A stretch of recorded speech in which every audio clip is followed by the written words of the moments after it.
आज बहुत सुंदर सा उपाय है, बहुत सुंदर, शायद आपकी जिंदगी में सबके काम आए, सबके काम आए। नवमी तिथि के दिन शाम के 6 से 6:30 के बीच में जिसको प्रैक्टिकल करना है वो यहाँ से जाकर भी कर सकता है, कहीं पर भी कर सकता, करना जरूर।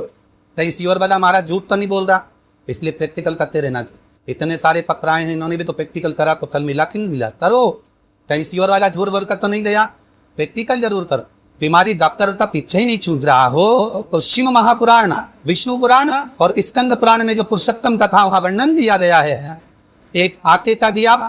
उसमें 4 बत्ती, आटे के दिए में 4 बत्ती रखें, तिल्ली का तेल डाल लें, थोड़ा सा उसमें सरसों का तेल डाल मारा, घर के बाहर अर्थात घर के अंदर के बाहर जो चौखट होती, चौखट से थोड़ा सा बाहर, बिल्कुल चौखट नहीं बैठना, थोड़ा सा बाहर। नवमी तिथि के दिन शाम के 6 से 6:30 के बीच में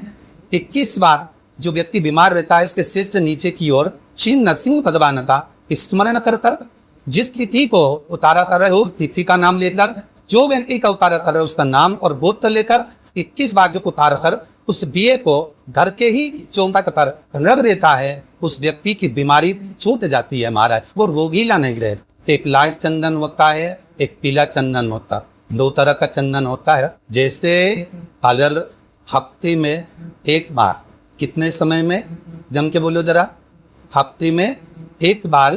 प्रयास करा करो कि लाल चंदन का पानी हम शिव जी को समर्पित कर, और लाल चंदन का पानी अगर शंकर जी को समर्पित कर रहे हो तो शिव मंदिर में चढ़ाने के बाद में थोड़ा सा पानी बचा हुआ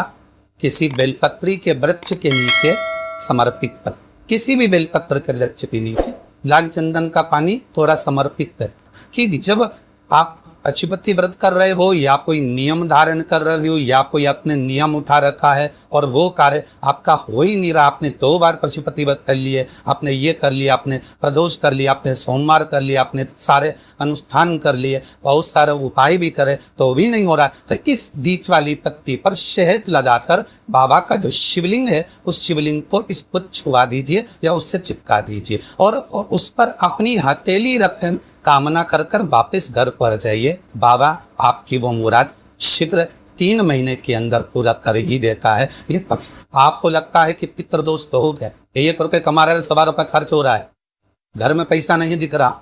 टेंशन आए दिन आ रहा है, कुछ ना कुछ काम अटक रहा है, बच्चों का जॉब नहीं लग रहा, बेटियों की शादी, बच्चों का विवाह नहीं हो रहा, संतान प्राप्त नहीं हो रही, कहीं आपको लग रहा है कि पितृदोष है, किसी पंडित जी ने आपको बता दिया कि पितृदोष है, तो आप घबरा में भी अपने बाप ने को कोई कहीं जाने की जरूरत नहीं कि पितृदोष है तो मेरे को कहीं जाना पड़ेगा, मैं क्या करूं, उनको बहुत भारी पितृदोष है, ऐसा कुछ नहीं करना। गंगा का जल लीजिए और गंगा का जल भर कर 1 कलश 16 दिन 1 कलश में थोड़ा सा गंगा जल डालकर लोटे में पानी भर, कलश भर में जल भर कर 1 ढक्कन उसमें गंगा जल डाल दीजिए, 2 सफेद फूल इसमें बटर दीजिए और दरवाजे के पास में कहीं पर भी थोड़ा सा स्वस्तिक बनाकर उसको रख दीजिए। 16 दिन रखो, प्रतिदिन 1 दिन रखो और उसका पानी पूरे दरवाजे पर छींट दो, फिर रखो, फिर दरवाजे पर छींट दो। कैसा भी पितृदोष होगा गंगा महारानी उस पितृदोष को समाप्त कर देती है जब शिव के साथ निवास है। एक बहुत अच्छी बात और अच्छे से ध्यान करिए, सूखे आम के पत्ते जमीन पर गिर जाए, कैसे पत्ते, आम के जो पत्ते नीचे जमीन पर झरते हैं, 21 पत्ते इकट्ठे कर उसको आग लगाकर जलाकर भस्म तैयार कर लीजिए। और जिस पुरुष नारी को चर्म रोग हो जाए, चर्म रोग, कहीं खुजली चल गई हो, कहीं दाने पड़ गए हों, कहीं चमड़ी सफेद लाल काली पीली जैसी पड़ गई हो, कहीं दांत हो रहे हों, चर्म रोग, कहीं खुजाल चल रही हो, तो शिव महापुराण की कथा ये संवाद याद रखिए। लिंग आम के पल्लव को जो बर दिया गया, आम के 21 पत्ते इकट्ठे कर उसको हाथ लगाकर उसकी भस्म तैयार कर शंकर भगवान को शिवलिंग पर शाम के समय प्रदोष काल में चढ़ा दीजिए वो भस्म, और उस भस्म को उठाकर लेता रह जाओ, डब्बी में भर लो और गाय का खर उसमें डाल लीजिए और उस स्थान पर लगाना चालू कर दीजिए। 3 दिन में दांत फात खुजली जो भी होगी मिटना प्रारंभ हो जाएगी। उसमें इतनी प्रबलता आ जाए, शंकर को जो भस्म चाहिए, आम के पत्ते की भस्म का भी हमारा शास्त्र वर्णन करता है। उस भस्म का छान कर 30 कर उसका उसकी कोई दुकान में आप डाल रहे हो, नया व्यापार चालू कर रहे हो और लग रहा है कि चलेगा कि ना चलेगा। पहले भी मैंने तो 4 दुकान डाल कर देख ली, नहीं चली, अब नया डाल रहा हूँ, कर्जा कर कर डाल रहा हूँ, पैसे ला कर डाल रहा हूँ, चलेगा नहीं चलेगा। तो उसके लिए सबसे पहला काम करो, कम से कम दुकान खोलने के 7 दिन पहले आम के पत्ते की बंदरवाल बांधो। दुकान का मुहूर्त होने के 7 दिन पहले आम के पत्ते की बंदरवाल बांधो और कहीं आम के पत्ते की भस्म मिल जाए, वही कोई भस्म जो आम के पत्ते की सुखाए, सूखे वाले अलग से तोड़ के मत सुखाना, जो पत्ते नीचे गिरे हों उठाकर सुखाकर, सूखा हुआ जो पत्ता हो उसको जलाकर उसकी भस्म बनाकर उसमें थोड़ा सा चंदन मिलाकर और उसी से सम्मुख में जहाँ 7 दिन पहले तुमने बंदरवाल बांधी है, दुकान खोलने वाले दिन उसी आम के पल्लव की भस्म जो उसके ऊपर चढ़ी थी उसी में चंदन मिला हुआ हो एक स्वस्तिक का निर्माण कर दो। फिर आप अंदर कोई पूजन करो और ना करो, आपने कोई अनुष्ठान करा ना करा, यज्ञ पूजन करी ना करी, अगर आप प्रवेश भी कर जाए, इतना आपके पास धन नहीं था पर आप प्रवेश भी कर जाए तो भी खाते में नहीं गाओगे, व्यापार उन्नति की ओर ही बढ़े, व्यापार बढ़ेगा उसमें। आम के पल्लव में अगर कामदेव छुप कर कृष्ण होते हैं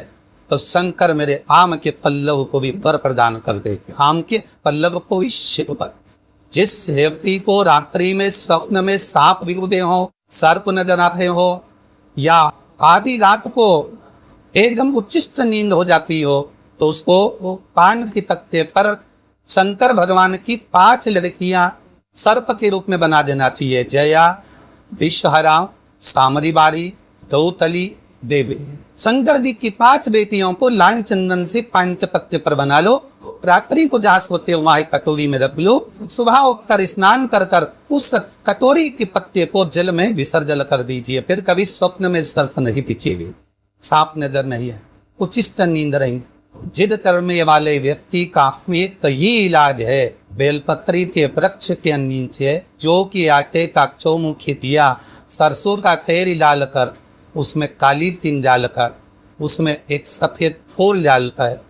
बेलपत्री के वृक्ष के नीचे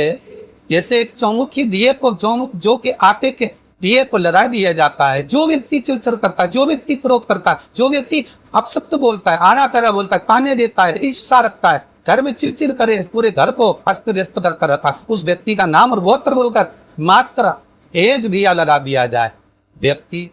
अपशब्द पहनापन कर देता है, उसका प्रेम प्रबल हो जाता है, उसकी ईर्ष्या समाप्त हो जाती है, उसकी नफरत समाप्त हो जाती है। बहुत ध्यान दीजिएगा, थोड़ा सा एक छोटा सा प्रैक्टिकल आप करके देखेंगे तो बाबा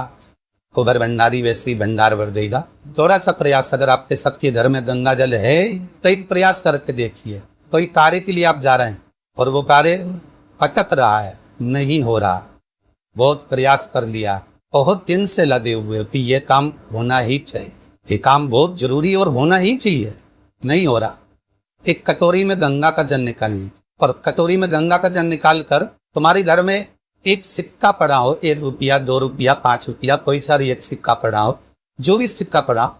उंडकेश्वर महादेव का नाम लेकर, जहां पर हिंदा होता है, पानी का मटका होता है, पितरों का स्थान होता है, हांडा भरते हो, मटका भरते हो, उसके पास में उस कटोरी को रखकर 1 का सिक्का, 2 का सिक्का, 5 का सिक्का, 10 का सिक्का, जो तुम्हारे पास सिक्का पड़ा हो, जो भी तुम्हारे पास पड़ा हो, वो सिक्के को हथेली में लेकर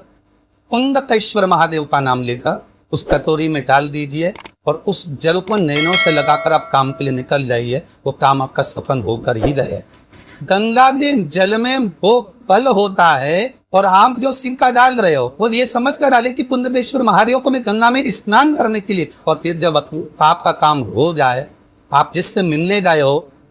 जिस काम की बात करने गए और काम हो गया, तो वो जल ले जाकर सिक्के के साथ, सिक्का तो डालो मंदिर में कहीं दान पेटी आदि में, और वो जल भगवान कुंडलेश्वर के नाम से शिव जी को समर्पित कर दो। बाबा से विनती करो, बहुत बहुत साधुवाद है बाबा, आपने मेरी लाज रखी, तेरी कृपा बनी रहे, बस ये सुख मिले। श्री शिवाय नमस्तुभ्यम, सब बोलिए द्वार जमकर, श्री शिवाय नमस्तुभ्यम।